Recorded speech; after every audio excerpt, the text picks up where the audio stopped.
Kinematics involves the calculation of displacement, velocity, and acceleration based on basic kinematics equations. This includes understanding types of motion like linear, rotational, and curvilinear. Dynamics focuses on Newton's laws of motion, force, mass, and acceleration relationships.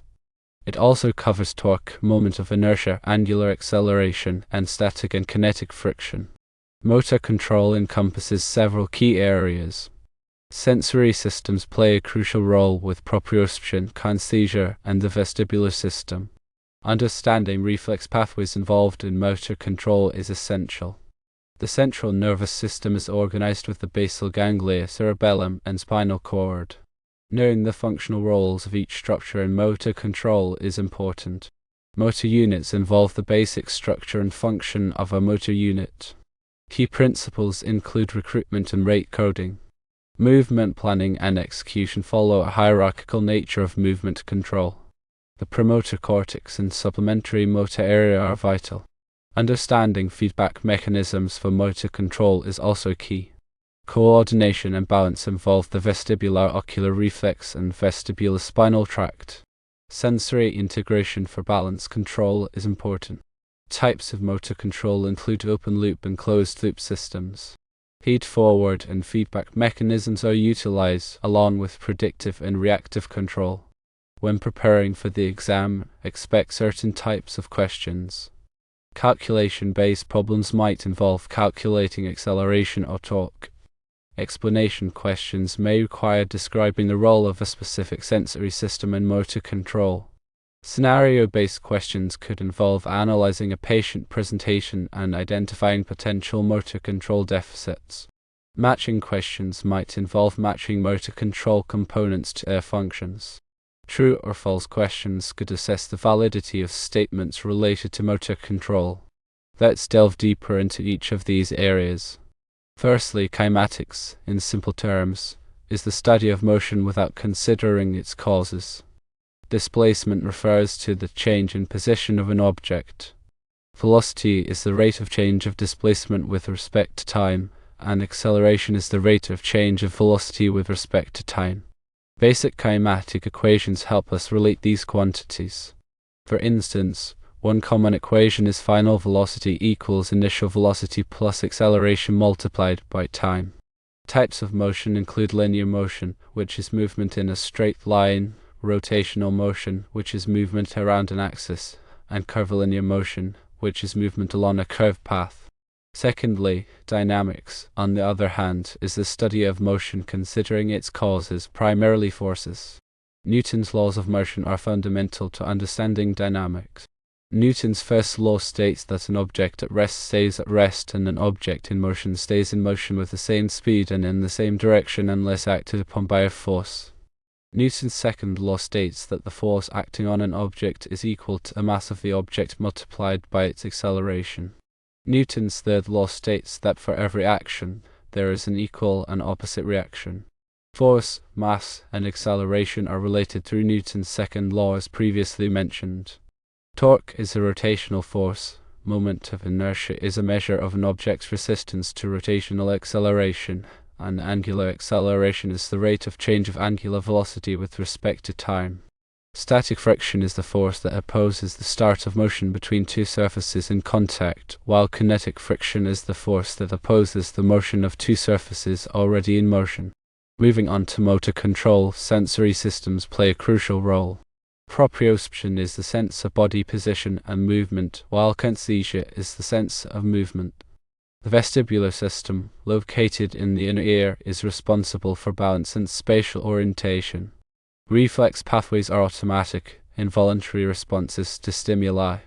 The central nervous system, which includes the brain and spinal cord, is central to motor control. The basal ganglia are involved in motor planning and initiation.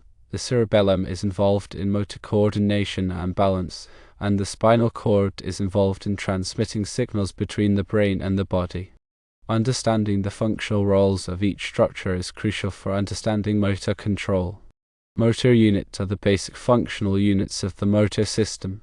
A motor unit consists of a motor neuron and all the muscle fibers it innervates. Recruitment is the process of activating more motor units to increase muscle force, while rate coding is the process of increasing the firing rate of motor units to increase muscle force. Movement planning and execution involve a hierarchical control system. The premotor cortex is involved in planning movements, while the supplementary motor area is involved in sequencing movements. Feedback mechanisms are used to monitor and adjust movements. Coordination and balance involve the vestibular ocular reflex, which stabilizes vision during head movements, and the vestibular spinal tract, which controls posture and balance. Sensory integration is the process of combining information from different sensory systems to maintain balance.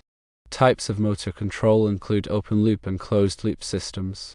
Open-loop systems are pre-programmed and do not rely on feedback, while closed-loop systems use feedback to adjust movements.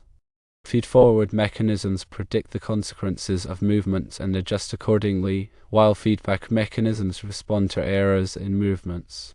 Predictive control anticipates future events, while reactive control responds to unexpected events. Now, let's consider the common question formats you might encounter on the exam. Calculation-based problems might involve using kinematic equations to calculate acceleration or torque. For example, you might be given the initial velocity, final velocity, and time, and asked to calculate the acceleration. Explanation questions might require you to describe the role of a specific sensory system in motor control. For example, you might be asked to explain how proprioception contributes to motor control. Scenario-based questions might present a patient with motor control deficits and ask you to identify the potential underlying causes. For example, you might be given a scenario of a patient with difficulty with balance and coordination and asked to identify the potential involvement of the cerebellum. Matching questions might require you to match motor control components to their functions. For example, you might be asked to match different brain regions to their roles in motor control. True or false questions might assess your understanding of key concepts in motor control. For example, you might be asked to determine whether a statement about the role of the basal ganglia in motor control is true or false. To further clarify, consider the example of calculating acceleration. If an object starts from rest and reaches a velocity of 10 meters per second in 2 seconds, the acceleration can be calculated using the formula acceleration equals change in velocity divided by change in time. In this case, the acceleration would be 10 meters per second divided by 2 seconds, which equals 5 meters per second squared. When explaining the role of proprioception, you would describe how proprioceptors in muscles and joints provide information about body position and movement. This information is essential for planning and executing movements accurately. In a scenario-based question involving a patient with balance problems, you might consider the potential involvement of the vestibular system, cerebellum, or proprioceptive pathways. Damage to any of these areas can lead to difficulties with balance and coordination. For matching questions, you might need to match the basal ganglia with its role in initiating movements, the cerebellum with its role in coordinating movements, and the spinal cord with its role in transmitting signals. When answering true or false questions, be sure to carefully consider the wording of the statement and whether it accurately reflects the concepts of motor control. Understanding these different question formats and being prepared to answer them effectively will increase your chances of success on the exam. Remember to review the key concepts of kinematics, dynamics, sensory systems, motor units, movement planning, coordination, and types of motor control. In summary, preparing for the exam involves understanding the fundamental principles of motor control and being able to apply them to different scenarios and question formats. By mastering these concepts and practicing with example questions, you can increase your confidence and improve your performance on the exam. Remember to allocate your study time effectively, focusing on the areas where you need the most improvement.